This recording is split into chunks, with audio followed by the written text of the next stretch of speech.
Market లో invest చేసి మీ డబ్బులు డబుల్ చేసుకోవాలనుకుంటున్నారా? సుందరరామిరెడ్డి గారి లైవ్ సెమినార్ కి అటెండ్ అవ్వండి. అమ్మగారు మేము ఎప్పుడు పడుకుంటామా అని చూసి మేము పడుకున్న తర్వాత చాట్ చేయడం అవి ఇవి నేను అబ్జర్వ్ చేశాను సార్.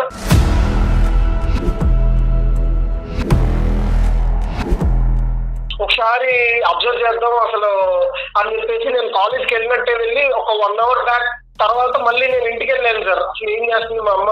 ఆమె ఇంట్లో లేదు సార్, ఇల్లు లాక్ చేసి ఉంది సార్. పని మీద బయటకు వెళ్ళాను అంతే, కానీ నేను ఎక్కడికో ఆయన కలవడానికి వెళ్ళలేదు. పని మీద 4 దాకా చర్చలు జరిపించి అప్పుడు ఇంటికి రావడం.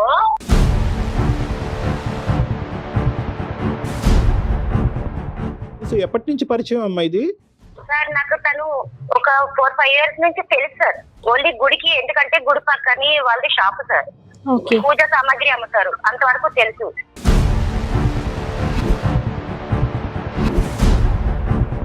కనీసం ఏ రోజైనా అమ్మ తిన్నావా, ఏం చేస్తావు నా అడిగిన వాళ్ళు లేదు సార్. నువ్వు తల్లి వై ఉండి నువ్వు పిల్లల్ని చూసుకుంటావా? పిల్లలు నిన్ను చూసుకుంటారా? అసలు వాళ్ళ లైఫ్ వాళ్ళు చూసుకొని వెళ్ళిపోతారు సార్. నా లైఫ్ ఏం చేయాలి సార్? నేను ఎవరితో ఉండాలి సార్? అసలు నువ్వు నా కడుపును పుట్టి నువ్వు నన్ను నిలదీయవలసిన అవసరం ఏంటి? అసలు నాకు తెలియక అడుగుతాను. నువ్వు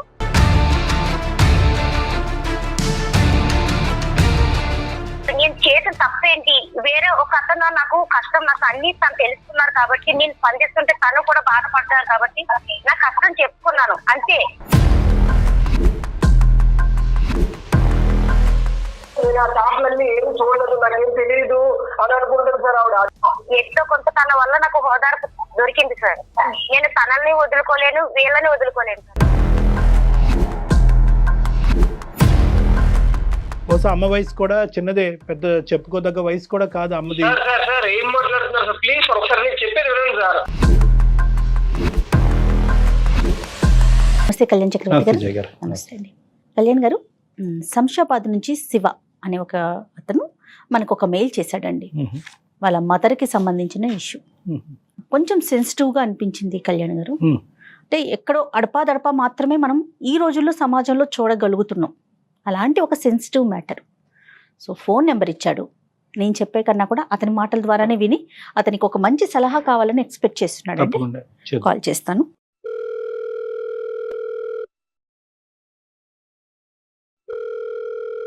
హలో శివగారండి. అవును మేడం, ఎవరు మీరు? నేను జయానండి, అందమైన జీవితం ప్రోగ్రామ్ నుంచి కాల్ చేస్తున్నాను.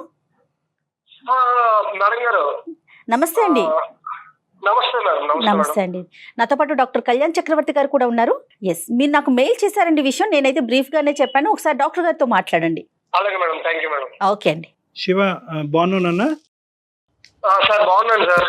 ఎంత వయసు, ఏం చేస్తుంటావు? నేను బీటెక్ సెకండ్ ఇయర్ చదువుతున్నాను సార్. అంటే సార్ మా మదర్ ఉన్నారు సార్. మా ఫాదర్ రీసెంట్ గానే చనిపోయారు సార్. 1 year అవుతుంది సార్, చనిపోయి 1 year 2 months అవుతుంది సార్. అయ్యయ్యా. ఇలా 1 year అయిందో లేదో నేను అబ్జర్వ్ చేస్తుంటే మా అమ్మగారు మేము ఎప్పుడు పడుకుంటామా అని చూసి మేము పడుకున్న తర్వాత చాట్ చేయడం అవి ఇవి నేను అబ్జర్వ్ చేశాను సార్.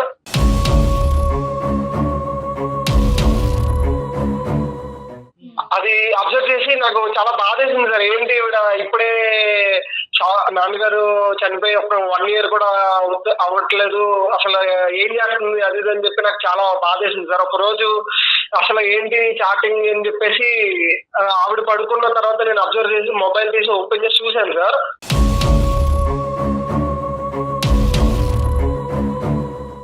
చూస్తే అసలు చాటింగ్ అంతా ఎంత దారుణంగా ఉందంటే లైక్ నేను ఆల్రెడీ లవ్ లో ఉన్నాను సార్ మా లవర్ తో. నేను కూడా తనతో అంత చాట్ చేయను సార్. అంత డీప్ రిలేషన్ లో వాళ్ళు చాట్ చేయడం నాకు నిజంగా చాలా చాలా బాధేసింది సార్. చాలా సిగ్గుగా కూడా ఉంది సార్. అసలు మీకు ఎలా చెప్పాలి, మీకు ఎలా కన్వే చేయాలి, మా అమ్మకి ఎలా చెప్పాలి అని నేను చాలా సతమతం అయిపోతూ ఉన్నాను సార్. అసలు ఆవిడ ఇలాంటి పని లేదు సార్ ఈ ఏజ్ లో.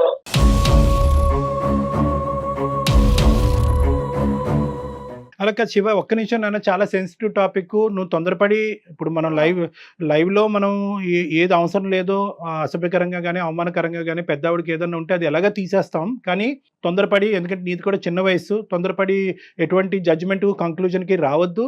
నెంబర్ 2 ఏంటంటే, ఇప్పుడు నీకు లవర్ అంటున్నావు, ఆ సబ్జెక్ట్ ఏంటి నాన్న? అంటే సార్ నేను బీటెక్ లోకి జాయిన్ అవ్వగానే ఆ అమ్మాయిని చూశాను సార్. ఆ అమ్మాయి చాలా మంచిది సార్. నా మనసుకి చాలా దగ్గర అయింది సార్ ఆ అమ్మాయి. ఎందుకంటే నేను మళ్ళీ నా కెరీర్ అంటే నా లైఫ్ లో మళ్ళీ అలాంటి అమ్మాయిని నాకు దొరుకుతుందని నేను అనుకోను సార్. ఎందుకంటే నాకు నచ్చిన క్యారెక్టరిస్టిక్స్ అన్ని తనలో ఉన్నాయి సార్. నాకు ఎలాగైతే కావాలనుకుంటున్నానో అలాగే ఆ అమ్మాయి ఉంది సార్. మ్యారేజ్ చేసుకుంటారా? అవును సార్. అయితే అసలు నేను ఈ బాధలో మా అమ్మ ఇలా చేస్తున్నారని నేను ఎవరితో చెప్పుకోవాలో తెలియక ఇలా మా లవర్తో ఈ విషయం షేర్ చేసుకున్నాను సార్. షేర్ చేసుకుంటే ఆమెమో, మీ అమ్మగారు ఈ టైప్, మీ ఫ్యామిలీ అంతా ఇలా ఉంటారా, నువ్వు ఇలా అంటావు అనుకోలేదు, మీ ఫ్యామిలీ ఇలా అంటావు అనుకోలేదు, అది ఇదని నన్ను బ్లేమ్ చేస్తూ మా మమ్మీని బ్లేమ్ చేస్తూ నాకు ఎలా అనిపించిందంటే సార్, ఇలాంటి ప్రాబ్లం ఎలా ఫేస్ చేయాలి, ఏం చేయాలి అని తను ఇంకా నాకు ఆర్గ్యూ చేస్తుంది సార్. మీ అమ్మగారు అలా చేస్తే నేను నిన్ను లవ్ చేయను, నేను నిన్ను పెళ్లి చేసుకోవడం కుదరదు అని చెప్పేసి నన్ను టాస్క్ పెడుతుంది సార్. అలాంటి ఆయనతో మాట్లాడనివ్వద్దు అని చెప్పేసి. మీరు ఎంతమంది సిబ్లింగ్స్ నాన్న? మీరు ఎంత అన్నదమ్ములు, అక్క చెల్లి ఎంతమంది మీరు? సార్ నేను మా బ్రదర్ సార్. నాన్నగారు ఎలా చనిపోయారు నాన్న? నాన్నగారు అది ఆల్ ఆఫ్ ఎ సడన్ చనిపోయారు సార్. అసలు అది నాన్నగారు బతుకున్నప్పుడు అమ్మ నాన్నగారి యొక్క రిలేషన్షిప్ ఎలా ఉండేది సార్? చాలా స్ట్రాంగ్ గా ఉండేది సార్. మా నాన్నగారు మమ్మల్ని చాలా బాగా చూసుకున్నారు సార్. ఎంతంటే ఇంకా నేను చెప్పలేను సార్. ప్రతి ఫాదర్ లా కాదు సార్, ఆయన చాలా బాగా చూసుకునేవారు సార్. నాకు కానీ మా తమ్ముడికి కానీ ఏ లోటు రాకుండా చూసుకున్నారు సార్. ఈవెన్ మా మదర్ ని కూడా అలాగే చూసుకున్నారు సార్. మేము 1 year బ్యాక్ దాకా కూడా ప్రతిరోజు బాధపడుతూనే ఉన్నాం సార్, అదే మా ఫాదర్ లేరు అని చెప్పేసి. కానీ అసలు ఈ గ్యాప్ లోనే మా అమ్మ ఇలా చేస్తుంది అసలు అనుకోలేదు సార్. మీరే ఏదో చెప్పాలి సార్. అందరూ కూడా ఒక మానసిక పరమైనటువంటి డిప్రెషన్ లో ఉన్నారు. నాన్నగారు అలా అనుకున్నటువంటి పరిస్థితుల్లో చనిపోవటం అనేది. కానీ ఇక్కడ నీకే పూర్తి స్థాయి క్లారిటీ రాకుండా అమ్మాయికి చెప్పాల్సినటువంటి అవసరం ఏముంది నాన్న? ఫస్ట్ తల్లి కదా. పూర్తిగా క్లారిటీ తెచ్చుకున్నాకనే అమ్మాయి చెప్పాను సార్. ఏమంటే ఒకసారి అబ్జర్వ్ చేద్దాం అసలు అని చెప్పేసి నేను కాలేజ్కి వెళ్ళినట్టే వెళ్ళి ఒక 1 hour బ్యాక్ తర్వాత మళ్ళీ నేను ఇంటికి వెళ్ళాను సార్. అసలు ఏం చేస్తుంది మా అమ్మ, ఎప్పుడు స్టార్టింగ్ లో ఉంటుంది, మమ్మల్ని సరిగ్గా పట్టించుకోవట్లేదు ఈ లాస్ట్ 2 months నుంచి అని చూస్తే ఆమె ఇంట్లో లేదు సార్, ఇల్లు లాక్ చేసి ఉంది సార్.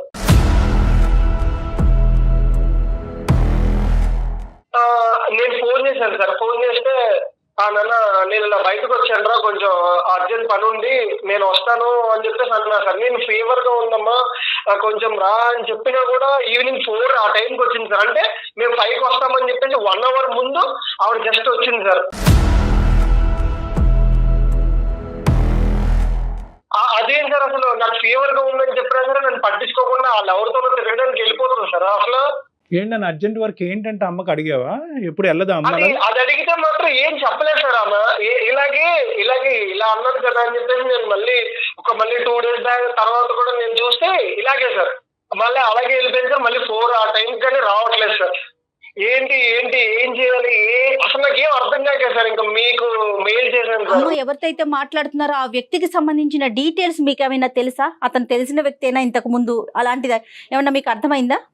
నాకు అసలు తెలియని వ్యక్తి కాదు మేడం. అంటే ఆయన తెలియదండి, కాకపోతే నేను చాట్ చూసాను మేడం. చాట్ లో ఇలా తెలిసిపోతుంది కదండి ఇలా ఉన్నది అని చెప్పేసి. సరే, ఇప్పుడు అతని వివరాలు మనం తర్వాత మాట్లాడుకుందాం అన్న. కానీ ఈ రోజు అమ్మని అడగవలసినటువంటి అవసరం ఎందుకు ఉంది అని నువ్వు అనుకుంటున్నావు? కేవలం ఆవిడ ఒక తోడు కోరుకుంటుంది. ఓకే, ఒక ఆవిడకి ఏంటంటే ఇప్పుడు బహుశా అమ్మ వయసు కూడా చిన్నదే, పెద్ద చెప్పుకోదగ్గ వయసు కూడా కాదు అమ్మది. సార్ ఏం మాట్లాడుతున్నారు సార్? ప్లీజ్ ఒకసారి నేను చెప్పేది వినండి సార్. అమ్మ వయసు అది ఇది కాదు సార్. సొసైటీ ఏమనుకుంటారు సార్? మా నాన్నగారు చనిపోయి 1 year కూడా అయింది అంతే కదా సార్.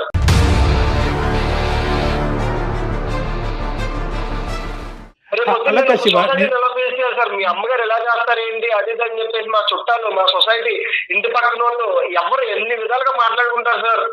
శివ, ఒకటి ఇది చాలా సెన్సిటివ్ టాపిక్. ఇప్పుడు ఏంటంటే ఇక్కడ 2 స్కూల్స్ ఉంటాయి. ఒక స్కూల్ ఏంటంటే సాంప్రదాయం పట్టింపు గురించి మాట్లాడుతుంది. ఇంకో స్కూల్ ఏంటంటే ఆవిడకంటూ ఈ వయసులో ఒక తోడు గురించి మాట్లాడుతూ ఉంటుంది. ఒకరు ఇంకోళ్ళని ఖండిస్తారు, ఇంకోళ్ళని ఖండిస్తారు. దాని సబ్జెక్ట్ గురించి మనం తర్వాత మాట్లాడుకుందాం. నేను చెప్పేది ఏంటంటే, ఒకటి నేను ఇందాక కంప్లీట్ చేయకుండానే మీరు ఇలా మాట్లాడతారు ఏంటి సార్ అని అడిగావు శివ. ఒకే ఒక పాయింట్ నేను అడుగుతున్నాను. ఈ రోజు నీ గర్ల్ ఫ్రెండ్ కానీ ఇక్కడ గీత గీయకుండా ఏవరా నువ్వు మీ అమ్మ ఇలా చేస్తే కనుక నేను నీతో పెళ్లి చేసుకోను అనేటటువంటి మాట అనకపోతే కనుక ఈ రోజు మాకు చేసి ఉండేవాడువా నువ్వు ఫోను? సార్ నేను ఆ ఒక్క విషయం మీద కాదు సార్, మేము ఇప్పుడు బీటెక్ సెకండ్ ఇయర్ సార్, వాడు మా తమ్ముడు ఇంటర్ సెకండ్ ఇయర్ సార్. ఇప్పుడు పొద్దున్న ఫ్యామిలీ, మా రిలేటివ్స్ కి, మా చుట్టుపక్కల సొసైటీకి, లోకం అంతా చూస్తే ఏమనుకుంటారు సార్? అసలు మా ఫాదర్ ఎంత బాగా చూసుకున్నారు సార్ మా మదర్ ని. ఆవిడ అంత మా ఫాదర్ సార్ చనిపోయి 1 year అయినా సరే ఇంకా మా కళ్ళ ముందే తిరుగుతున్నట్టున్నారు సార్ మా నాన్నగారు చనిపోయినటువంటి సంవత్సరం లోపే ఇటువంటి సమస్యను మనం మాట్లాడుకోవాల్సినటువంటి అందుకు నాకు కూడా ఇష్యూ అందరికీ బాధగానే ఉంది నాన్న. కానీ ఏంటంటే ఇక్కడ ఆవేశాలు అనేటటువంటిది పనికిరావు. ఎందుకంటే కనుక ఇక్కడ ఒక కంక్లూజన్కి రాకూడదు, తొందరపడి ఒక కంక్లూజన్కి రాకూడదు. ఈరోజు అమ్మ మీద ఒక తప్పుడు అభిప్రాయం మీరు తొందరపడి తీసుకోవద్దు. ఒక సైడ్ సమాజం, ఇంకో పక్కన నుంచి ఆవిడ ఎందుకు ఇలాగా ఆలోచిస్తుంది అనేటటువంటిది ఒకటి. మూడోది ఏంటంటే పిల్లలుగా మీరు సమాజాన్ని ఎలా ఫేస్ చేయాలనేటువంటి 3 అంశం. సో ఈ 3 అంశాన్ని మనం జాగ్రత్తగా బ్యాలెన్స్ చేసుకునేటటువంటి ఉద్దేశంతోనే తొందరపడి కంక్లూజన్స్కి రాకు, తొందరపడి తల్లి మీద ఒక చెడు అభిప్రాయం డెవలప్ చేసుకోవద్దని చెప్తున్నానే కానీ మీ అమ్మగారు చేసింది నేను కాదు సార్. ఇక్కడ నేను అసలు తొందరపడి మాత్రం ఒక నిర్ణయానికి రాలేదు సార్. ఇది 2 months నుంచి జరుగుతున్న వ్యవహారం సార్. నేను చూశాను సార్, మా అమ్మగారి చాట్లు అన్ని చూశాను కాబట్టి నేను మీకు ఇంత క్లియర్ గా ఇప్పుడు చెప్పడం జరుగుతుంది సార్. ఓకే కాదు, అమ్మగారితో ఒకసారి మాట్లాడొచ్చా మనం? డాక్టర్ గారు ఏమైనా మాట్లాడొచ్చా? మాట్లాడచ్చు మేడం, ఖచ్చితంగా. మీరు ఆవిడ చేయడం తప్పు అని చెప్పి మీరు చెప్పండి మేడం. మీరు చెప్తే గానీ ఆవిడ వినదేమో. మేడం శివ, ఈ రోజు నువ్వు ముందుకొచ్చి ఈమెయిల్ పంపించి మా దగ్గరకు ఒక సొల్యూషన్ అడుగుతున్నావు. నువ్వు అడిగేసావు కాబట్టి ఈ రోజు అమ్మకి బుద్ధి చెప్పేటటువంటి ప్రక్రియలో ఈ ప్రోగ్రామ్ అయితే ముందుకు వెళ్ళదు నాన్న.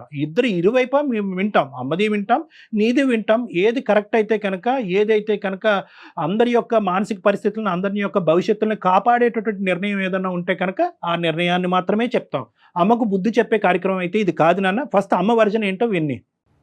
సరే సార్, మీకే అర్థమవుతుంది సార్. కాల్ చేసిన తర్వాత ఆవిడ చెప్పే అన్ని మీకు అర్థమవుతుంది. నేనే కరెక్ట్ అని మీరు అంటారు సార్, నేను చేస్తాను సార్. ఇదేంటంటే జయ గారు, ఇది చాలా సెన్సిటివ్ టాపిక్. ఎందుకంటే ఆడదానికి ఆ స్వేచ్ఛ ఉందా? అంటే భర్త చనిపోయినటువంటి సంవత్సరంలో ఆడది తన జీవితం గురించి ఆలోచించవచ్చా? ఇంకో జీవిత భాగస్వామ్యం గురించి ఆలోచించాలంటే కనుక 75% పాపులేషన్ విల్ సే నో. నీ బరువు బాధ్యతలు పెరిగినాయి, నీ పిల్లల యొక్క భవిష్యత్తు చూడకుండా నీ సంతోషాలు సుఖాలు ఎందుకు చూడాలి అని మాట్లాడేటటువంటి సమాజంలో ఈవిడ ఈ వ్యక్తిని ఎందుకు కోరుకుంది అనేది చాలా డెలికేట్ ఇష్యూ. ఇదే ప్రశ్న మనం మగవాడిని అంటామా కళ్యాణ్ గారు? భార్య చనిపోయిన 1 సంవత్సరం లోపే. హలో హలో అమ్మా, చెప్పినానా? ఎక్కడ ఉన్నావమ్మా? ఇంట్లో ఉన్నానమ్మా. ఇంట్లోనే ఉన్నావా? బయటకి ఎక్కడికి వెళ్ళావా? లేదురా, ఇంట్లోనే ఉన్నా. అంటే నేను జ్వరం వచ్చిందని బయటకు వెళ్ళినావా? కాలేజ్ నుంచి ఇంటికి వచ్చినప్పుడల్లా నువ్వు ఇంటికాడ ఉండవు కదమ్మా? అదేంట్రా, పని మీద బయటకు వెళ్ళి వస్తాను కానీ ఇంటికాడ ఉండమంటే నేను ఇంట్లో ఉండకపోతే ఎక్కడికి వస్తాను? అలాగే సరే. మా సార్ ఒక ఆయన మాట్లాడతారంట, నాకు తెలిసింది సార్. ఎవరో కాలేజీ నుంచా? కాలేజ్ నుంచి కాదమ్మా, అందమైన జీవితం అని సుమన్ ఛానల్ నుంచి కళ్యాణ్ చక్రవర్తి సార్ మాట్లాడుతున్నారు. నమస్తే అమ్మా, నా పేరు డాక్టర్ కళ్యాణ్ చక్రవర్తి. నమస్తే సార్. నమస్తే అమ్మ, నమస్తే. మీకు ఇలాగా ఈ పరిస్థితిలో కాల్ చేసినందుకు కొద్దిగా, అంటే మిమ్మల్ని సర్ప్రైజ్ చేసినందుకు, అంటే నా ఉద్దేశం అది కాదు. కానీ బాబు ఏంటంటే బాగా చాలా డిప్రెషన్లో ఉన్నాడమ్మా. బాబు బాగా ఇబ్బంది పడుతున్నాడు. ఏంటంటే నాన్నగారు చనిపోయి సంవత్సరం కూడా అవ్వలేదు. ఈ లోపల అమ్మ ఇంకో విధంగా ఆలోచిస్తుందేమో అని డౌట్ నాకు ఉంది. కొన్ని చూడకూడనటువంటివి నేను చూశాను.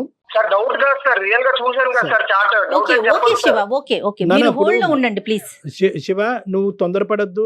1 నిమిషం నన్ను అమ్మని మాట్లాడి అమ్మ ఆలోచన ఏంటో విందాము. ఎందుకంటే నేను ఎప్పుడు కూడా నువ్వు 200% ఎవిడెన్స్ చూపెట్టినా కూడా నా దగ్గర కళ్ళెదురుకుంటా సార్ ఇవి ఉన్నా అని అన్నా కూడా నేను మాత్రం ఒక తల్లికి ఇచ్చే గౌరవాన్ని నేను ఇచ్చేటటువంటి ఉద్దేశంలో ఎప్పుడూ డౌట్ అనే పదమే వాడతాను నేను. ఆ అబ్బాయికి ఉండే డౌట్ ఏంటంటేనమ్మా, ఎవరో మీకు ఒక అన్నోన్ పర్సన్తో మీరు నచ్చినటువంటి విధంగా ప్రయాణం చేస్తున్నారు. పిల్లల యొక్క నచ్చకపోవటం అనేది చూడట్లేదు.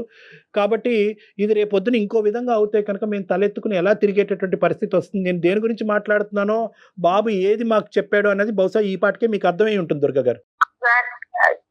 అర్థమైంది సార్, కానీ ఏదైనా ఉంటే శివ నువ్వు నన్ను అడుగు, డైరెక్ట్ అడగొచ్చు కదా సార్ అమ్మా వాళ్ళతో అమ్మా ఇది చాలా సెన్సిటివ్ విషయం కదా దుర్గ గారు. నేను ఎలా అడుగుతాను అసలు? నువ్వు ఏం మాట్లాడుతున్నావమ్మా? నేను ఇలా ఎలా అడగాలి? నువ్వు ఎవరితో తిరుగుతున్నావు, ఏంటి, ఏం చేస్తున్నావు? నువ్వు కాలేజీకి వెళ్ళినప్పుడు నువ్వు బయటకు వెళ్ళి తిరిగి వస్తున్నావు అని నేను అడగాల? శివ జాగ్రత్తగా మాట్లాడు. శివ నువ్వు కొంచెం మంచిగా మాట్లాడు. ఇగో ఏదైనా ఉందంటే ఒకసారి అమ్మ ఇది అన్ని పరిస్థితి ఏంటి ఇలా చేస్తున్నావు నువ్వు నన్ను అడగొచ్చా? సార్ వాళ్ళని తీసుకెళ్ళి ఇప్పుడు సార్ నాకు తెలియదు వాళ్ళ దగ్గర తీసుకెళ్లి నన్ను పెట్టు, ఇప్పుడు నేను తలెట్టుకొని మాట్లాడగలనా? ఎలా మాట్లాడుతున్నాను? అంటే ఒకటి దుర్గా గారు, బాబు అనేటటువంటి పదాలు కొన్ని కరెక్ట్ కాదు. చిన్నపిల్లవాడు తెలియదు, మీ అబ్బాయి గురించి మీకు బాగా తెలుసు నాకంటే, అది పక్కన పెట్టండి. ఈ రోజు ఇప్పుడు ఇదేంటంటే డైరెక్ట్ గా పిల్లలు వచ్చి ఒక తల్లిని అడిగేటటువంటి ఒక ఇది కాదు కాబట్టి ఆ అబ్బాయి మమ్మల్ని అప్రోచ్ అయ్యాడమ్మా. ఇది చాలా సెన్సిటివ్ టాపిక్ కాబట్టి ఎందుకు కాల్ చేశాము, ఎందుకు మా వరకు తీసుకొచ్చాడు అనేటటువంటి సబ్జెక్ట్ని పక్కన పెట్టి, పిల్లలు బాగా మనస్తాపం చెందారు, వాళ్ళు చాలా బాధపడుతున్నారు, ఏంటి మా అమ్మ ఇలాగనేటటువంటి ఆలోచనతో కంప్లీట్గా ఇప్పటి వరకు మీ భర్త గారు చనిపోయిన తర్వాత ఈ స్థాయి ఉధృతమైనటువంటి పరిస్థితి మీ జీవితంలో ఇంకోటి వచ్చి ఉండదు. వాళ్ళ మనసులోంచి ఇంకా తండ్రి యొక్క బొమ్మ పూర్తిగా చెరిగిపోకముందే, చనిపోయాడు అనేటటువంటి భావం జీర్ణించుకోకముందే అసలు మీ జీవితంలో ఏం జరుగుతుంది అనేది ఒక్కసారి క్లారిటీ ఇస్తే ఆ అబ్బాయికి మేము సర్ది చెప్పే విధంగా కానీ, లేదంటే మీకు నచ్చ చెప్పేటటువంటి విధంగా మేము ఒక ప్రయత్నం చేస్తాం. సార్ నాకు వచ్చి 12 సంవత్సరాలకి మ్యారేజ్ అయిపోయింది సార్. 12 సంవత్సరాలకు మ్యారేజ్ అయిపోయింది. మా అమ్మగారు వచ్చేసి నాకు 6 నెలలు వచ్చినప్పటికీ చనిపోయారు సార్. మా అమ్మ మా నాన్నగారు కూడా చనిపోయారు.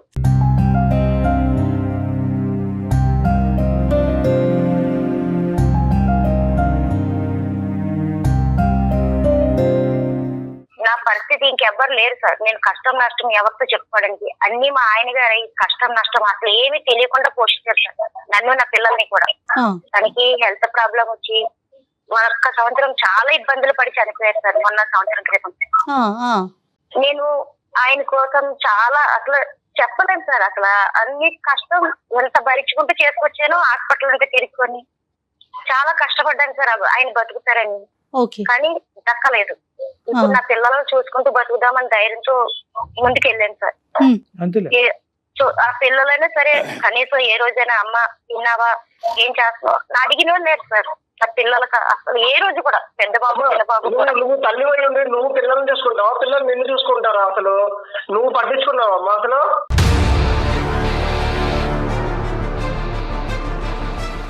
మిమ్మల్ని పట్టించుకోకుండా మీరు ఎంతవరకు అయ్యారా? అదే నాన్నున్నారు కాబట్టి నాన్నగారు ఉన్నందుకు ఇప్పుడు బాగా చూసుకున్నామ్మా. ఇప్పుడు నాన్నగారు లేరు, ఇప్పుడు నీ ఇష్టం వచ్చినట్టు నువ్వు చేస్తావా? నాకు అర్థం కాక అడుగుతాను. నేను ఏం చేశానని మాట్లాడుతున్నాను? ఏం చేశాను శివన్? మాకు ఎలా మాట్లాడడానికి ఏం చేశాను అసలు నేను చెప్పు? అదే నేను సార్తో మాట్లాడుతున్నా కదా సార్. నా ఇది ప్రాబ్లం సార్. మా ఆయన గారు 1 year క్రితం ఇలా అయింది సార్. చాలా హెల్త్ ప్రాబ్లం వచ్చింది. నేను ఆ బాధలో అసలు తట్టుకోలేని పరిస్థితిలో ఉన్నా సార్. డిప్రెషన్ కూడా వెళ్ళిపోతున్నా సార్ ఒక్కొక్కసారి. నా చిన్న వయసులో భర్తలు కోల్పోయాను. పిల్లల భవిష్యత్తు ఏంటి, ఏం చేయాలన్న ఆలోచనలో ఉన్నా సార్. నేను సాయిబాబాని బాగా నమ్ముతాను సార్. గుడికి వెళ్తుంటే పక్కనే ఒక అతను పరిచయం అయ్యారు సార్.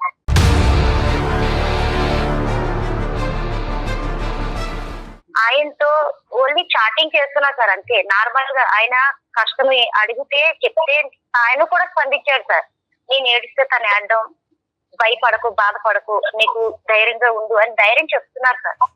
దానికి నేను స్పందించి చాటింగ్ వరకు చేస్తున్నా సార్. కానీ ఆ పిల్లడు ఏది అర్థం చేసుకోకుండా, తల్లి మనసు ఏంటో అర్థం చేసుకోకుండా మాట్లాడుతున్నాడు. లేదు అది చాటింగ్ లో లేదు అమ్మా. నువ్వు అబద్ధాలు చెప్పుకోండి, నాకు అంతా తెలుసు. నేను చూస్తున్నాను, చాటింగ్ అంతా నేను చూశాను. ఇప్పుడు ఏదో ప్రోగ్రామ్ లో రన్నింగ్ అవుతుంది కదా అని లైవ్ అని నువ్వు ఏదేదో చెప్పదు నాకు ప్లీజ్. నేను అసలు బర్స్ట్ అవుట్ అయిపోతాను. నేను ఫస్ట్ ఏం చేస్తాను నాకే అర్థం కావట్లేదు. నువ్వు ఓపెన్ గా చెప్పేసి ఏం చేస్తున్నావు, తప్పు ఏంటో, తప్పు నీ సైడ్ ఉందో తెలుస్తుంది.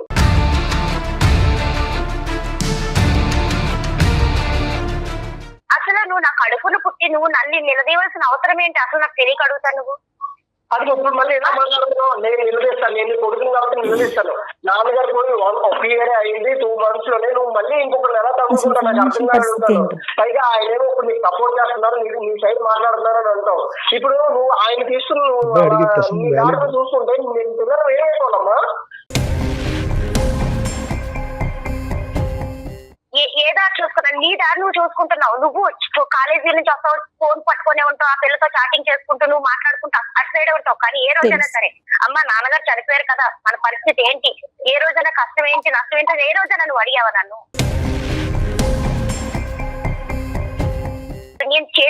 ఏంటి, వేరే ఒక అతను నాకు కష్టం నాకు అన్ని తను తెలుసుకున్నారు కాబట్టి నేను స్పందిస్తుంటే తను కూడా బాధపడ్డారు కాబట్టి నా కష్టం చెప్పుకున్నాను అంతే. అదే నేను పిల్లోడు జ్వరం అని కాలేజ్ నుంచి ఇంటికి వచ్చేసినప్పుడు కూడా రాకుండా 4 దాకా చర్చలు జరిపించి అప్పుడు ఇంటికి రావడం, ఆయన నిన్ను సమర్థించడం, బాగా మాట్లాడడం, ఇదే అమ్మా జరిగేది.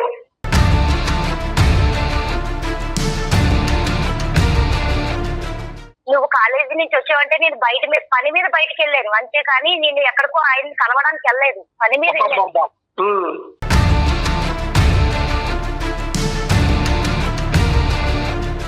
అసలు కొడుకువే నా తల్లిని మాట్లాడాల్సిన మాట ఒక్క అడుగుతున్నాను. నిమిషం మీరు నువ్వు కొడుకువేనా అనే మాట మీరు అంటాం తప్పే, తల్లివేనా అనే మాట అబ్బాయి అతను అంటాం కూడా అంటాం తప్పు. ఇది ఇద్దరు తరపున మాట్లాడితే కనుక ఇది చాలా సెన్సిటివ్ ఇష్యూ, చాలా బాధ కలిగించు. ఒక్కసారి మీ ఇద్దరి యొక్క భావోద్రేకాలు ఒకసారి మీరు కామ్ డౌన్ చేసుకుంటే నేను ఒక 2 మాటలు చెప్తాను. ఇప్పుడు బాబు కేవలం ఏదో మీరు చాటింగ్ చేస్తున్నారు అనేటటువంటి అంశం ఒక్కటే కాకుండా ఏంటంటే ఆ చాటింగ్ అనేటటువంటి దాన్ని కూడా ఒక రోజు రాత్రి అమ్మ పడుకున్న తర్వాత నేను చూడటం జరిగింది డాక్టర్ గారు. అందులో చూడకూడనటువంటి నేను చూశాననే బాధతో ఆ అబ్బాయి ఇప్పుడు ఓన్లీ ఓదార్పు గురించోనో లేదంటే ఎందుకంటే నేను ఆ చాట్లన్నీ ఏం చూడలేదు, నాకేం తెలియదు అని అనుకుంటాను సార్ ఆవిడ. అందుకే ఇప్పుడు మీ దగ్గర కూడా ఏదో కవర్ చేస్తుంది సార్. నేను ఏడుస్తుంటే ఆయన ఓదార్చారు, ఇది ఇవన్నీ కవర్ చెప్తుంది సార్. అసలు బాబుకు కావాల్సినటువంటి ఒకే ఒక క్లారిటీ, మీ అమ్మ ఇప్పుడు మీరు భర్త పోగొట్టుకున్న బాధలో మీరు ఉంటే మీ ఎదుర్కొంటే మేము ఈ పంచాయతీ పెట్టడం ఎంతవరకు కరెక్టో రాంగో నాకైతే తెలియదు. కానీ 2 అంశాలు. ఇప్పుడు మీరు బాబు అక్కడ ఉన్నాడు, మీకు ఏదన్నా ఉంది, ఒక ఆధారం ఉంది, ఒక విధమైనటువంటి ఒక ఫ్యామిలీ లైఫ్ ఉంది అంటే కనుక అది ప్రధానంగా మీ పిల్లలే కాబట్టి వాళ్ళకి ఒక క్లారిటీ ఇవ్వాల్సినటువంటి అవసరం ఉంది.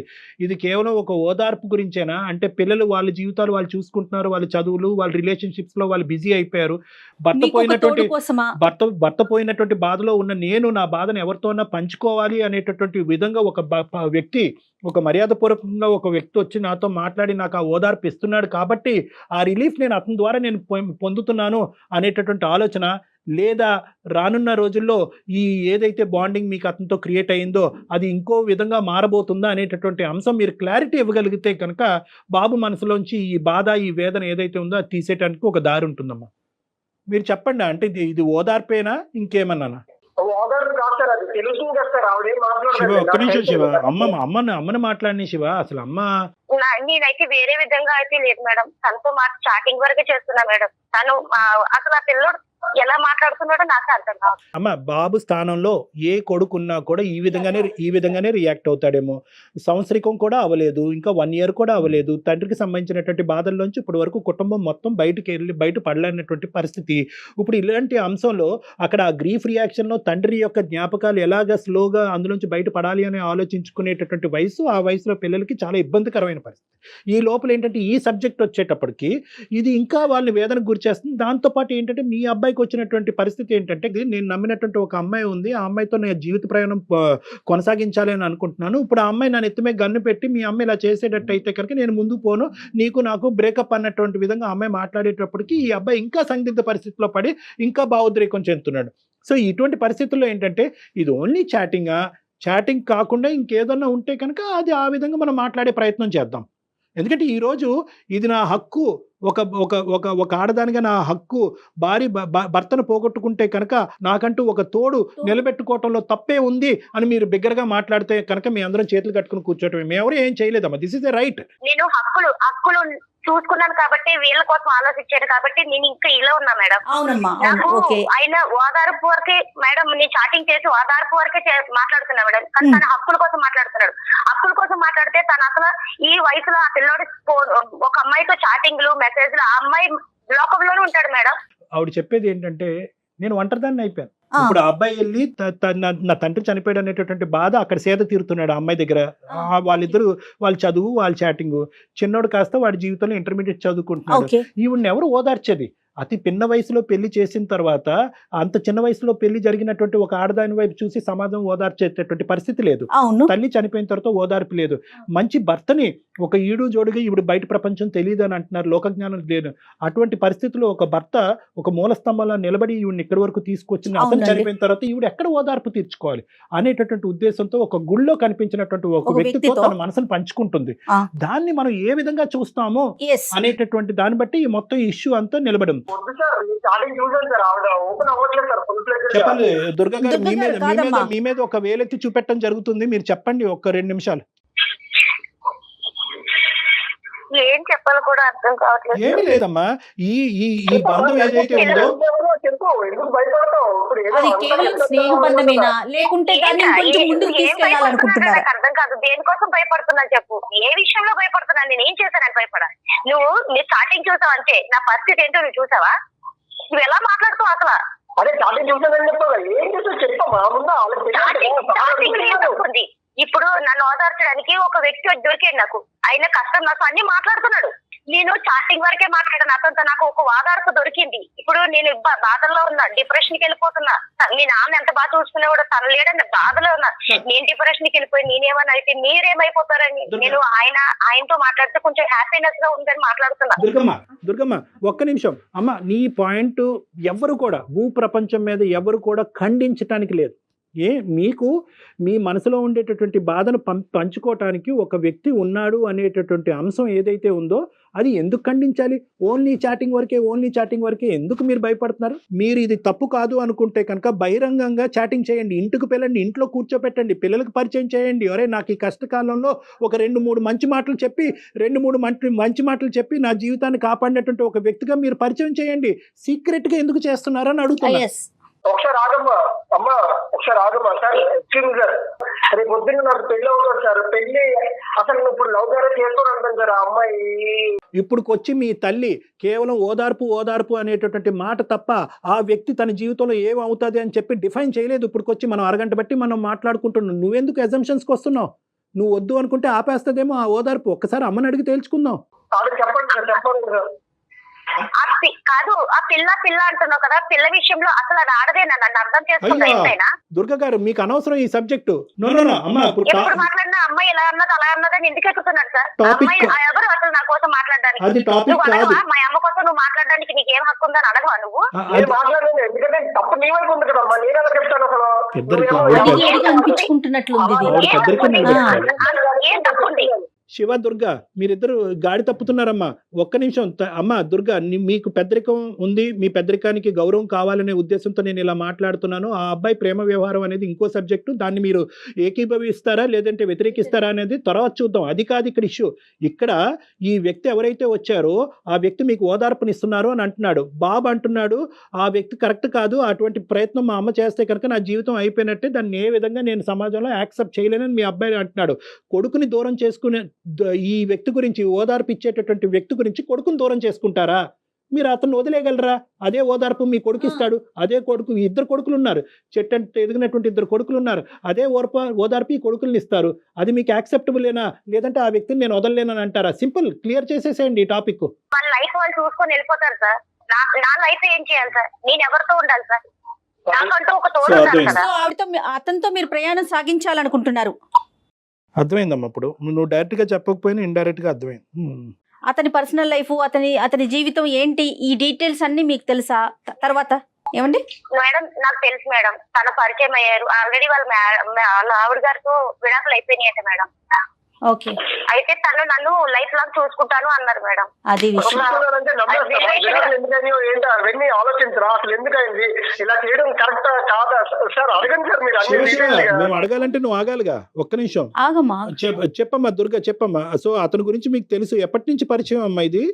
సార్ నాకు తను ఒక 4-5 years నుంచి తెలుసు సార్.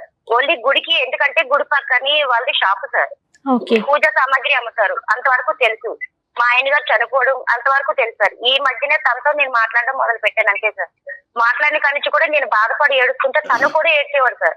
ఎక్కడైనా కూడా నాకు 2 పిల్లలు ఉన్నారు, 5-6 సంవత్సరాల్లో ఎప్పుడైనా మధ్యలో ఇద్దరు కొడుకులు ఉన్నారు. వాళ్ళు ఒక చెట్టంత ఎదిగారు, వాళ్ళకు ఒక అభిప్రాయం ఉంటుంది. మనం ముందుకు వెళ్ళాలి అంటే కనుక ఈ జర్నీని మీరు ఏ విధంగా తీసుకెళ్తున్నారు అనేది నాకు తెలియదు.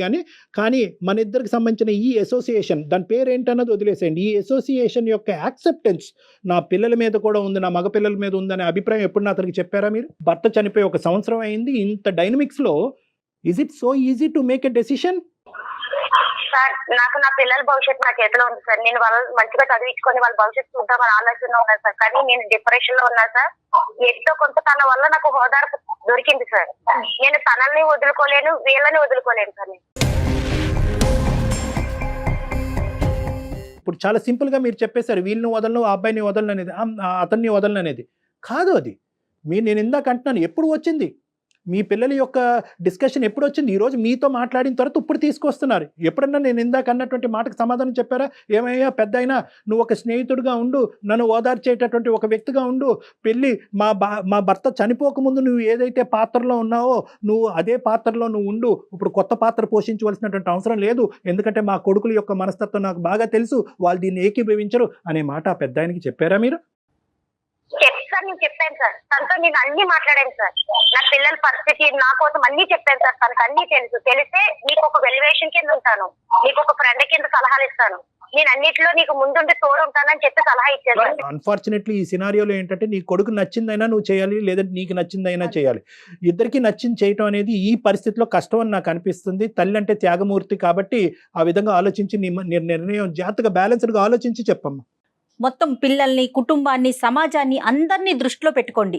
అంటే ఆ వ్యక్తిని కూడా ఇప్పుడు చూసిన వ్యక్తి కాదు, 4-5 సంవత్సరాలు తెలిసినటువంటి వ్యక్తి. ఇప్పుడు తండ్రి భర్త చనిపోయిన తర్వాత ఇద్దరు బాగా దగ్గరికి అయ్యారు మానసికంగా. ఏమ్మా చెప్పండి దుర్గ గారు. సమాజం కోసం, ఈ కన్న పిల్లల కోసం, వీళ్ళందరి కోసం ఒక ఆడదాని జీవితం చంపుకొని బతకాల్సిందే మేడం.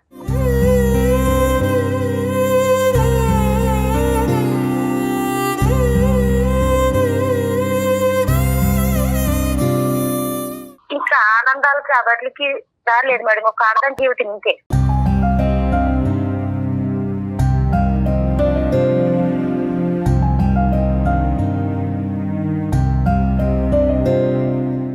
అలా కాదులే అమ్మా. ఒకటి ఆడదాని జీవితం ఇంతే అనేటటువంటి మీ మాటలో రకరకాల యాంగిల్స్ ఉన్నాయమ్మా. మీరు ఇప్పుడు ఎవరి గురించో చేయట్లేదు, మీ కొడుకు గురించి చేస్తున్నారు, మీ బిడ్డల గురించి చేస్తున్నారు. మీరు ఒక్కసారి దయచేసి ఈ కఠినమైనటువంటి నిర్ణయం తీసుకోవటంలో మీరు ఇప్పుడు బాధపడినా కూడా తర్వాత సంతృప్తి చెందుతారు. ఇది ఎవరి కోసమో కాదు కదమ్మా, నీ బిడ్డల కోసం కదా. భర్తగా నేను వస్తాను, మళ్ళీ నీ లైఫ్లో కొడుకును పోగొట్టుకో అనేటటువంటి ఆలోచనతో వచ్చే మూర్ఖుడిలాగా నాకైతే అనిపించట్లేదమ్మా. ఒకసారి ఈరోజు జరిగినటువంటి సంభాషణ, శివ యొక్క ఫీలింగ్స్ అతనికి విడమర్చి చెప్పు, ఏమంటాడో చూద్దాము. ఏమ్మా చెప్పండి, మీ మనసులో మాట చెప్పండి తల్లి. వీళ్ళు నాకు అసలు అర్థం చేసుకునే వాళ్ళు కాదు సార్, వీళ్ళు కానీ సమాజం కానీ ఎవరు అర్థం చేసుకునే వాళ్ళు కాదు. నేనే నా ఆడదాం జీవితం వింటే సార్, నేనే ఇంకా ఎవరి జోలికి వెళ్ళకుండా నాకు ఆవేదన నేనే చేస్తాను సార్.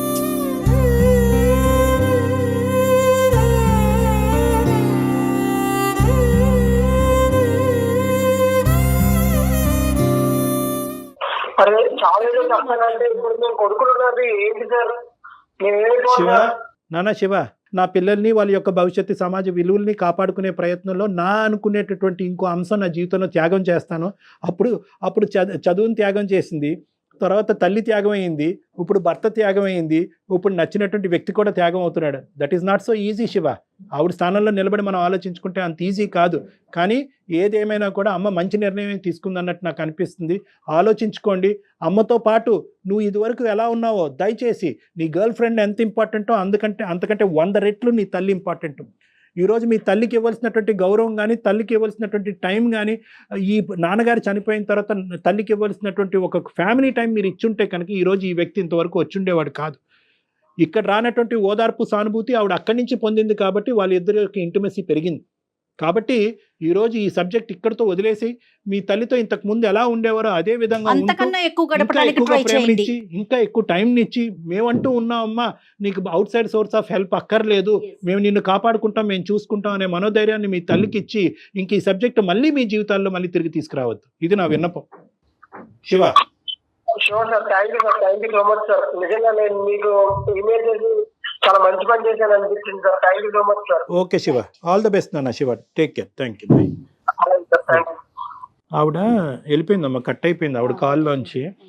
అంటే కాదు డాక్టర్ గారు, నాకు ఇక్కడ ఒక విషయం అర్థం కాలేదు. ఇప్పుడు తన బాధను మాత్రమే పంచుకుంటున్నారా, లేకపోతే మున్ముందు దాన్ని ఒక బంధంగా మార్చుకోవాలనుకుంటున్నారా? ఆ క్లారిటీ అసలు ఆవిడకు ఉందంటారా? ఒకటి, ఆవిడతో మనం ఆ మాట అనకూడదు. చూసేటటువంటి ప్రేక్షకుల గురించి నేను చెప్తున్నాను. ఆవిడ 2-3 సార్లు ఒక మాట అంది, నేను డిప్రెషన్ లో ఉన్నాను. అంటే భర్త పోయినటువంటి డిప్రెషన్ లో మొత్తం అంతా క్లౌడెడ్ అయిపోతాయమ్మా. మన నిర్ణయాలు, ఫ్యూచర్, భవిష్యత్తు, పిల్లలు, ఈ ఆలోచనలు అన్ని నీ పక్కన నేనున్నాను, నువ్వు ఏదున్నా నాకు చెప్పు అనేటటువంటి ఏకైక మనిషి అదే ఆలోచన కనిపిస్తుంది కానీ ఇంకో ఆలోచన కనిపించదు.